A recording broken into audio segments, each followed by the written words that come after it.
Assalamualaikum warahmatullahi wabarakatuh. Apakah anak-anak juga mendapat pertanyaan malaikat di kubur? Para penghuni kubur akan mendapat pertanyaan dari malaikat Mungkar dan Nangkir mengenai keimanan sebagaimana dijelaskan dalam hadis Bukhari, Muslim, dan At-Tirmizi. Lantas bagaimana dengan anak-anak yang belum mendapat hukum syariat?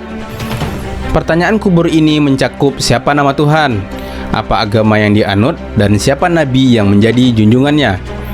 Sebagaimana disebutkan dalam sebuah hadis yang berbunyi yang artinya, di dalam kubur akan ditanyakan siapa Robmu, apa agamamu, dan siapa nabimu. Hadis riwayat At-Tirmizi dan ia mengatakannya hasan sahih.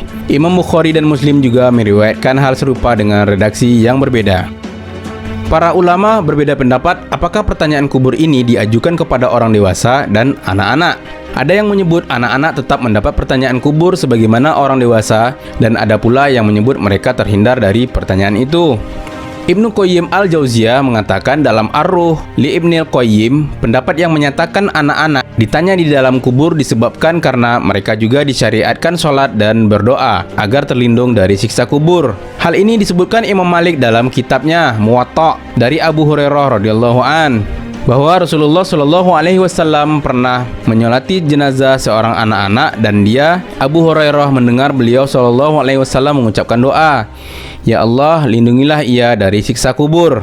Pendapat yang menyatakan anak-anak tetap mendapat pertanyaan kubur turut dikuatkan oleh Imam Syamsuddin Al-Qurtubi dalam kitab At-Tazkirah. Ia mengatakan di dalam kubur akal anak disempurnakan supaya bisa mengetahui kedudukan dan kebahagiaan mereka. Kemudian mereka juga diilhami jawaban atas pertanyaan yang disampaikan oleh malaikat kepadanya.